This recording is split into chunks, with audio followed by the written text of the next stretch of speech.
जैसे ये दास प्रारंभ में इन अन्य पंथों वालों को कहा करता था, जो भी आ जाता था संपर्क में सत्संग सुनने, कि भाई आपका नाम गलत है, आपका गुरु पूरा नहीं है, आपकी साधना गलत है। ये राधा स्वामी, धन धन सतगुरु, जय गुरुदेव वाले और ये तो सारे निरंकारी वाले ये आते थे जो सुनकर सत्संग है। जब ये दास उनको ये सच्चाई बताता तो बेदक जाते, उठ कर चले जाते कि ना आप तो निंदा करते हो, किसी संत की निंदा नहीं करनी चाहिए, पाप लगता है। अरे भले आदमियों, निंदा क्या की मैंने? तेरे गुरु को चोर बताया ना, डाकू ठग बताया नहीं, उसके ज्ञान की त्रुटि बताई है, ज्ञान में कमी है आपके गुरु जी में। संत तो अच्छे ही होते लेकिन ना समझ में आई। ये श्रद्धालु होते हैं कि ना गुरु जी के बारे में कुछ नहीं सुन सकता। और अब लग रहे रोते हुए लुट पिट के, रोआ बरीत रहे, नाश हो गया। 30 साल हो गए राधा स्वामी में, जीवन खो दिया, सब कुछ लुट पिट गया। इकलौता पुत्र था वो भी मर गया। बता, अब टिंडे ले लो राधा स्वामी में, धन धन सतगुरु में। अब साची के 6 माह में गुस्सा होते थे। और यहाँ का इतिहास देख लो, सन 1994 से जो जुड़े हाथ उनके ठाठ देख लो, और उनके घर में कोई दुर्घटना हुई तो आप पूछ कर देख लो, लाखों की संख्या में भक्त हैं। तो भगवान की शरण न्यारी होती है।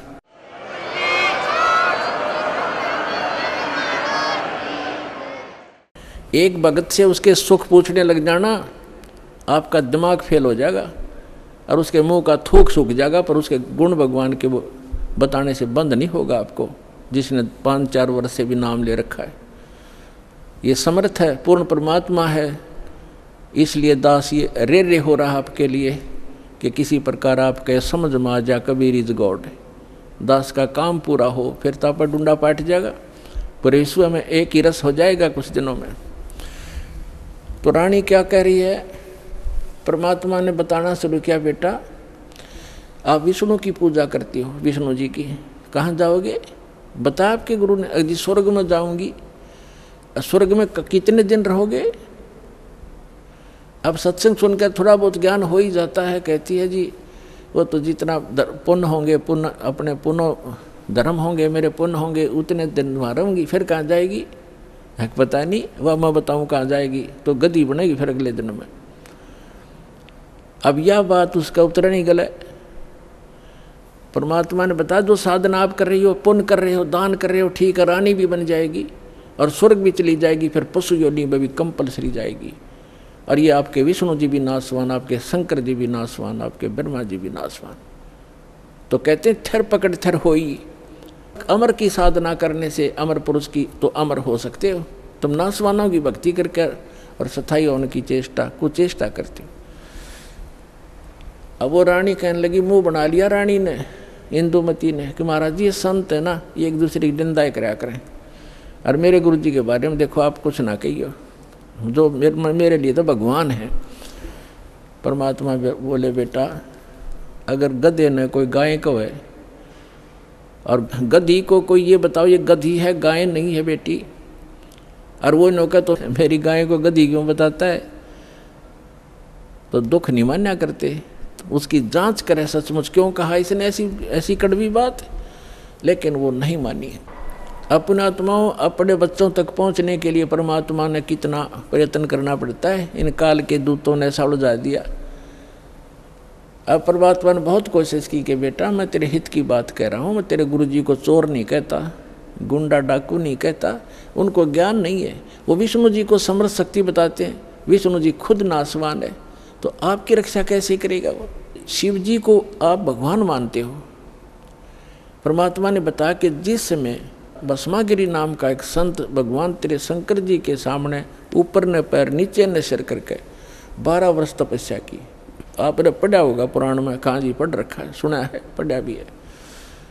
और जब भस्मकंडा शिव से मांग लिया और भगवान शिव को मारने की चेष्टा करने लगा वो भस्मासुर, तो भगवान शिव जी ने क्या किया? भाग्य थे ना वो, तो वो अविनाशी हैं, जिनको तो अविनाशी मान रही, उनसे तू रक्षा की बाट देखे, सुरक्षा वो आप सुरक्षित नहीं। अब बात सारी साची, पर गुरु जी के बारे में सुनना कति पसंद नहीं। वो पिछला रंग चढ़ रहा कसूता, तब परमात्मा ने कहा बेटा मान से मत मान। देखो मैं वैसे अपने आप को भगवान कहें तो कोई ना कतिये ना मानने जनता। परमात्मा ने कहा कि जिस भगवान की मैं भक्ति बताता हूँ वो अजरो अमर है, उसकी भक्ति करने से आपकी आयु भी बढ़ जाएगी जो मंत्र मैं दूंगा, और जो मंत्र आप जाप करते हो इससे आपकी उम्र ना बढ़ सकती ना घट सकती, और हम जो मंत्र देंगे उससे आपकी जितनी आयु आप चाहोगे वो बढ़ जाएगी। तो वो फिर भी ये कहती है जी इस तरह की बातें तो ये संत आपस में खूब जानते हैं, मुझे तो अपना गुरु बिल्कुल मेरे हृदय में समा रहे हैं। तो परमात्मा ने कहा ठीक है बेटा, साच कहूँ जग माने नहीं और झूठ कही ना जाई हो, और ब्रह्मा विष्णु शिव जी दुखिया जिन ये राह चलाई हो। तो परमात्मा ने कहा कि ठीक है बेटी मैं चला, मान चाहे मत मान, मेरा फर्ज था तेरे को सच्ची बात बताने का। और आज से तीसरे दिन तेरी मृत्यु होगी, ना तेरा गुरु बचा सकेगा, ना तेरा विष्णु, ना तेरा शंकर जी बचा सकेंगे, और ना तेरा भक्ति यो मंत्र बचा सकेगा। और न्यू कह के महाराज जी उठन लगे, चरना पड़ गई। अब मौत दिखे है ना, जब जच्चा है कहाँ ही बूंदी बन गया दे। साधु संत झूठ नहीं बोला करते। चरणों में गिर गई और कहने लगी महाराज सचमुच। परमात्मा बोले तीसरे दिन आगे तेरी शेष आयु नहीं है और 83 लाख योनियों में जाएगी तू। फिर बोली महाराज जी फिर क्या करूं मैं? मैं मंत्र दूंगा बेटा, मंत्र जाप करिए और उस गुरु जी से बात भी मत करिए जो दुश्मन है तेरा। अब कहते हैं ना अपने लागे चाहे दो देश तो चे सारा मर जा पर अपना नंबर ना हो, इतना कोई दिक्कत नहीं। जब अपना नंबर आता दिखा ना जब की बंद है जीव की, तब सारी मान ली। ठीक दी जैसे आप कहोगे न्यू कर लूँगी। और मन में न्यू सोच रही कि देखूंगी तीसरे दिन क्या होगा। दीक्षा ले ली और गुरुजी ने बताया कि बेटा तीसरे दिन काल आवेगा और मेरे रूप में आवेगा। अरे एक ध्यान रखना, जो मैंने आपको मंत्र दिया है प्रथम, जब वो निकट आवे तो पहले आप इस मंत्र का जाप करके और फिर प्रणाम करना। इस मंत्र का जाप करना, वैसे तो प्रणाम नहीं करना पहले। देखो उस समय उन्होंने विशेष हिदायत इसलिए दी थी आगे के लिए, फिर परमात्मा ने बताया था वैसे संत आवे पहले दंडवत करे और फिर उनसे प्रसन्न करे, उनसे कुशल मंगल पूछे। लेकिन उस दिन परमात्मा ने विशेष हिदायत दी थी क्योंकि उसका अभ्यास नहीं था लड़की का। इसलिए कहा कि जब मैं आऊँ यानी मेरे रूप में काल आवेगा और तू भावुक हो करके बगैर मंत्र जाप किए चरण मत छूना। पहले मंत्र जाप करना और फिर चरण छूना। अब रानी ने किसी को बताया नहीं, ने सोचा क्या पता सच्ची है कि झूठी है। ठीक अगले दिन के 12-1 बजे के आसपास परमात्मा के रूप में काल गया, करुणामय के रूप में, और कहा इंद्रमती कहाँ है बेटा? अब इंद्रमती ने देखा गुरुजी आगे, लेकिन वह बात उसके हृदय में गड़ रही थी। गुरुजी ने ये भी बात कही थी तो उन्होंने प्रथम मंत्र सिमरण कर दिया। वो सारा जो कंप्लीट कोर्स यही है वो जो आपको दे रखा। उसके प्रथम मंत्र के प्रथम नाम से ही एकदम उसका स्वरूप बदल गया और ऐसी विकराल चेहरा, लंबे दांत और मोटी मोटी आंख, बेहुद्दी सी विकराल सी शरीर दिखाई दिया। तब उस काल ने देखा कि तेरा तो इसने आवरण तार दिया। न बोला अब तब बच गई तू, तेरे पास मंत्र जबरदस्त है, तुझे फिर देखूंगा। अब रानी का जान बची लाखों पाए और गुरु जी के 100 शुक्र मनाए। अपने नौकरों को बताती है काल आया था, आज मेरी मृत्यु होनी थी, मैंने जो गुरुजी बनाए हैं मेरी उम्र बढ़ा दी। अब ना तो राजा को बताई, उसके दरबार में जाके राजा ने बोला तू पड़ी रह, काल आ जाता तुमने छोड़ जाता, ये तुमने ऐसे कहती रहती हो, कोई कुछ कह दे उसकी बातों में आ जाती है। तो उसके साथी भी तेरी बेचारी के साथ वो राजा की के माने वो आ गई वापस, शुक्र मनाया रख। आगे तो तेरी टलगी मृत्यु, छाटते आके लेट गई। भगवान हे परमात्मा दया करिए, आपने इसी गुरु मिला ऐसा मंत्र दिया और मेरा जीवन रक्षा होगी। अब वह लेट गई बेड पे कति खुशी बना के, इतने में काल सर्प बन के आ गया। सर्प बन के आया और रानी के डस दिया, डसते उसकी आँख खुली और फिर वो ऐसे ऐसे जाता दिखा। उसने शोर बचाया, भागियो, डस ली, सर्प ने डस ली, सर्प ने डस ली। नौकर नौकरानियाँ आए, बाजे लठले, वो लंबा महल था राजा का, वो जो जाता दिखा सबने और मोरी में से निकल गया। रानी मृत्यु को प्राप्त होगी। राजा के घर तक सब प्रकार के वैद्य उपस्थित रहते थे, डॉक्टर बुलाए, वैद्य बुलाए, गार्डू बुलाए, सारा कुछ कर लिया और सब ने मृत घोषित कर दी। तब परमात्मा आ गए तो नौकर नौकरानियाँ कहने लगी, जिन देखे थे भगवान उस दिन, वो नौकरानियाँ कहने लगी, महाराज जी आपकी शिष्या को सर्प ने डस दिया, तब सर्प से मृत्यु होगी, हाहाकार मच गई। तो परमात्मा ने एक बहाना सा करा, मंत्र शब्द बुझाया और कहा, उठ बेटी, 1 सेकंड में रानी खड़ी होगी। बोलो सतगुरुदेव।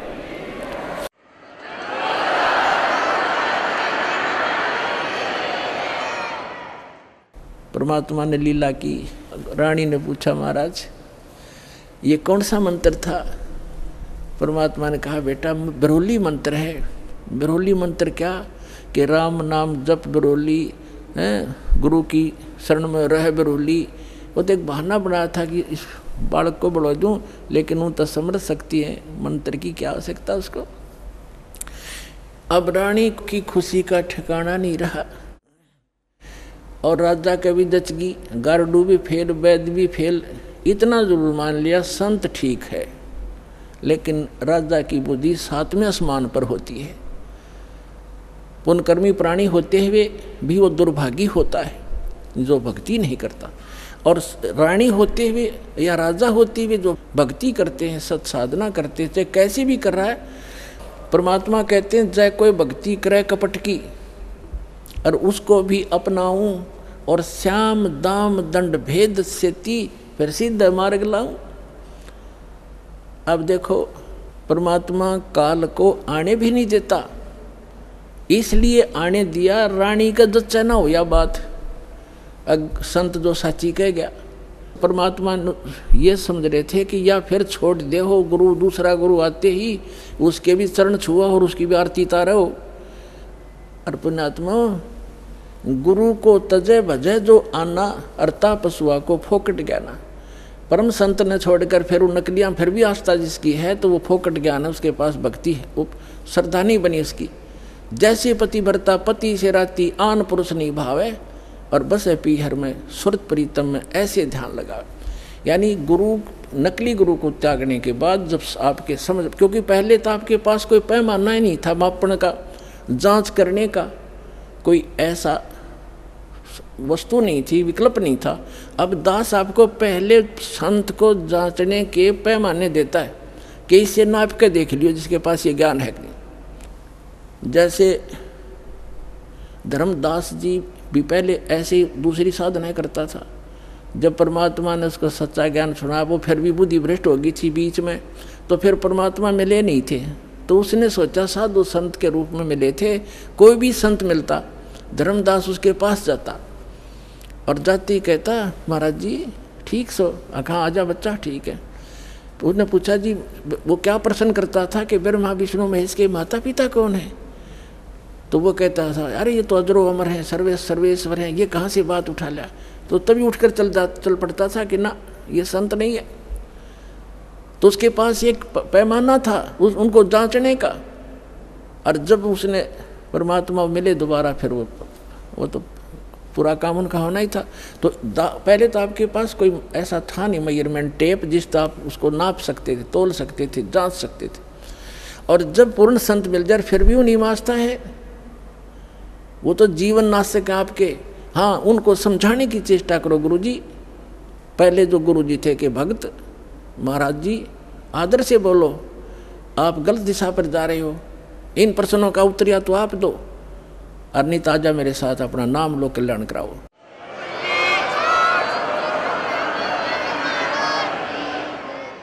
इतना यारी है उनके साथ, उससे आगे दोस्ती मत रखना।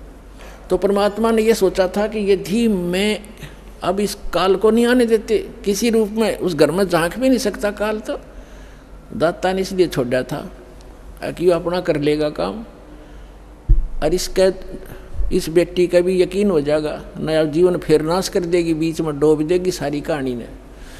तो उसके बाद ऐसा दृढ़ विश्वास हुआ उस लड़की के, और परमात्मा बिना कुछ भी दिखाई नहीं दे, ना वो राजा मना करे फिर, इसका तो जीवन दान मिल गया मेरी रानी का इस संत से।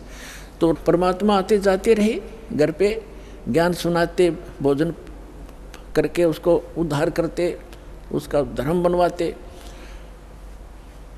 तो एक दिन रानी ने कहा कि महाराज मेरे पति को भी समझा दो। अच्छा बेटा बुला ले उसको। राजा बुला लिया। परमात्मा लागे समझाने के, भाई परमात्मा की भक्ति करनी चाहिए, और ये राजपाट सदा नहीं रहता, एक दिन मृत्यु भी होएगी, परमात्मा की भक्ति करते रहना। तो राजा क्या कहता है, महाराज जी देखो मैंने तो पार्टी अटेंड करनी पड़ती है, क्यों ना गुटी छुट्टी लानी पड़ती है, और मेरे पास समय नहीं है, लेकिन मैं आपकी चेली न मना नहीं करता, कितना या दान करो और कितना सत्संग करवा लो, और मुझे मत, मेरे बस की बात नहीं है भक्ति भक्ति करना। परमात्मा ने समझा देखो राज भी करो भक्ति भी करो, भक्ति में क्या लगता है, आप पार्टियों में जाते हो शराब मत पियो, वैसे तो साधु संत हो जाएंगे, पार्टी सुहावें को नहीं आपने, फिर भी किसी कारणवश जाना पड़ जाता है तो वहाँ काजू खाओ, किशमिश खा लो, वही बादाम खा लो और सेब संतरे खा लो, ये शराब अड़ंगा क्यों पियो तुम। बहुत समझा, अग्नि महाराज जी बस आप अपने, मैं फिर मेरे बस की बात नहीं, फिर देखूंगा। कुछ दिन के बाद परमात्मा ने फिर प्रार्थना करी, बार बार रह कर समझाया, मान्या नहीं। लास्ट में ये कह दिया कि महाराज जी देख मुझे ना कहा करो आप, और आपकी चेली ने मैं मना नहीं करता, तो सारे खजाने लुटा दे, और मैं कति बाधक नहीं बनता इसके बीच, मेरे बस की बात नहीं। तो परमात्मा कहते कबीर पिछले पाप से हरि चर्चा ना सुआवे, और कह ऊँगे कह उठ चले ना और बात चलावे। तुलसी पिछले पाप ते हरि चर्चा ना भावे, जैसे जबर के बेग ते भाई भूख पैदा हो जा। तो जिसके पाप गणे बढ़ जाते हैं उन्हें राम नाम की वो मनुखा दाख भी कड़वी लगती है, जैसे जबरग्रस्त प्राणी को, रोगी को मनुखा दाख सेब संतरे रोटी भी कड़वी लगती है, वो मीठी वस्तु भी उसको कड़वी नजर महसूस होती है। बुखार ने उसके शरीर की व्यवस्था इतनी बिगाड़ दी। इसी प्रकार पाप कर्मों से ग्रस्त प्राणी इस परमात्मा की मनुखा दाख सेब को खा नहीं सकता। उसके लिए तरीका है, जैसे कुनीन होती है मलेरिया का नाश करने के लिए, और कुनीन भी कड़वी वस्तु को, बुखार को सेट करने के लिए, जिससे कड़वी वस्तु लगती थी मीठी, उसके लिए कड़वा ही खाना पड़ेगा, न चाहते हुए फांकी मारनी पड़ेंगी, और उस कड़वी दवाई खाने से रोग नाश हो जाएगा, फिर वो मीठी लगने लग जाएंगी। इसी प्रकार ये सत साधना भगवान की कथा ना चाहते हुए सुनते रहना चाहिए, फिर वो रोग नाश हो जाएगा। कुछ पाप ऐसे होते हैं जो परमात्मा के सच्ची ज्ञान के सच्चे वचन से, परम संत के वचन से, मुख से बोले हुए वचन से वो शीघ्र नाश हो जाते हैं, और फिर वो भूख जागृत हो जाती है भगवान की कथा की। ऐसे बहुत से व्यक्ति हैं शुरू में वो सुनते भी नहीं थे, अब आज 500 किलोमीटर से चलकर और 10वें दिन यहाँ आ जाते, अब उनका पाप कर्म का बुखार उतर गया।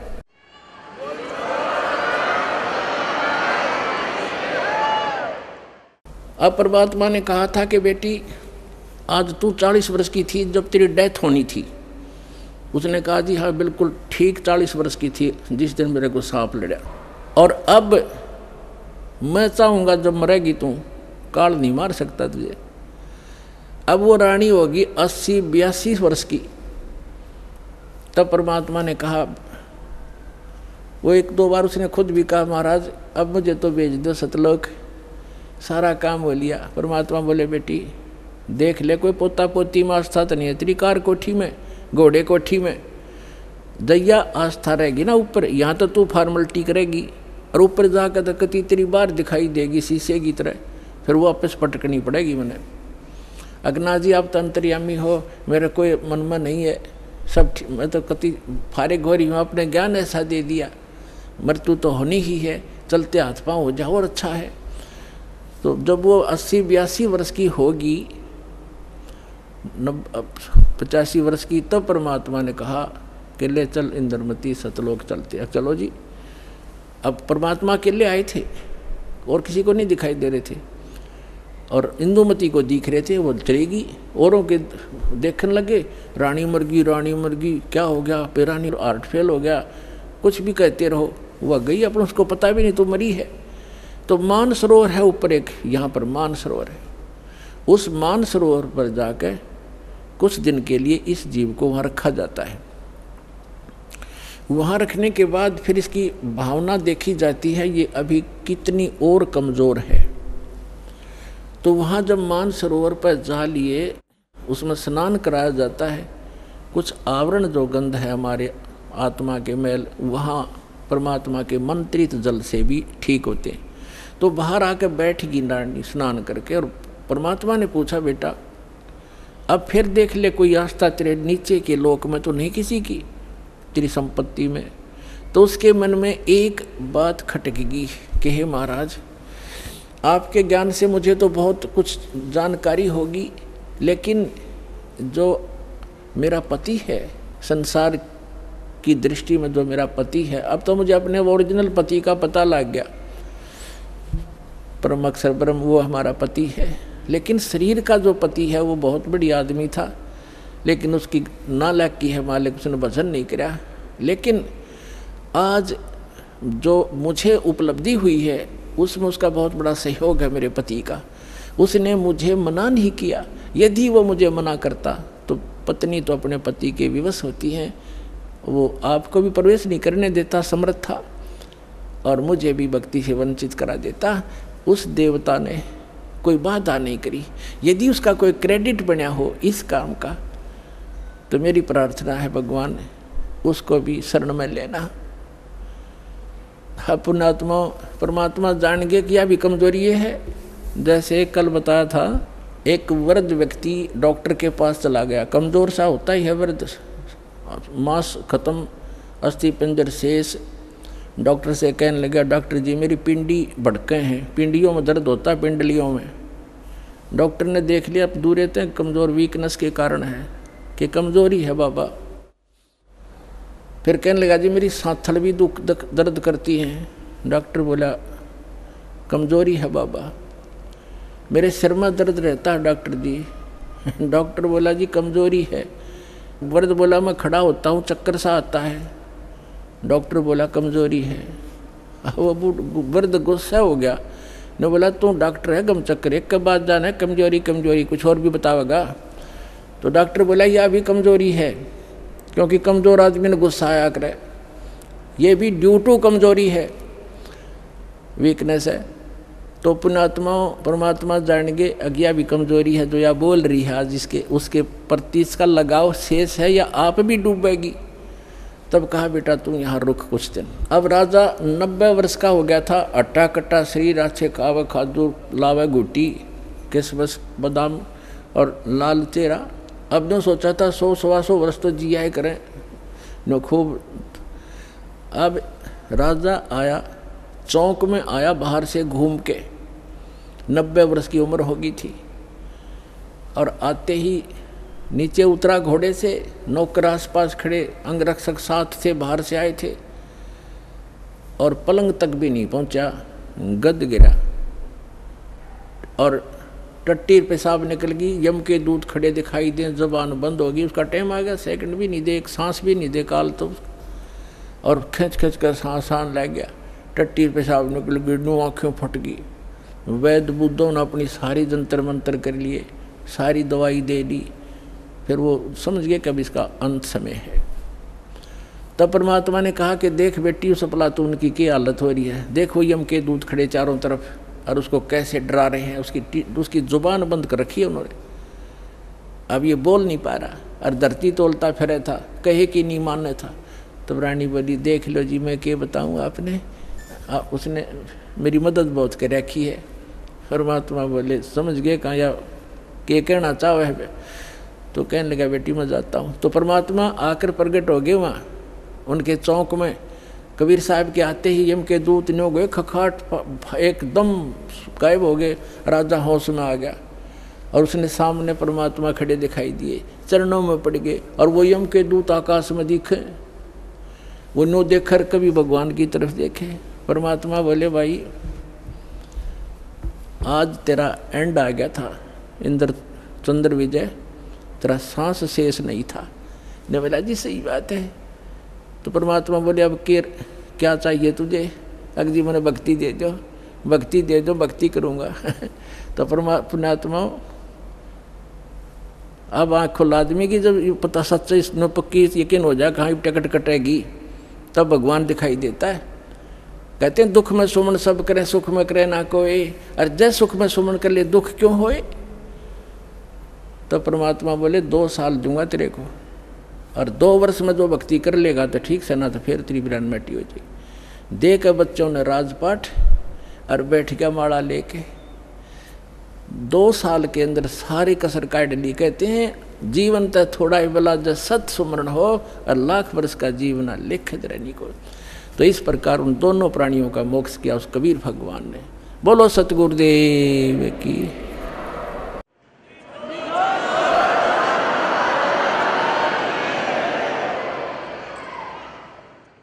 तो कबीर साहब कहते हैं भक्ति बीज होए जो हंसा, और तारों तास के 71 वंशा। आपकी 101 पीढ़ी पार करेगा भगवान, ये सत्कर मान लियो, लगे रहना आखिरी सांस तक। बोलो सतगुरुदेव।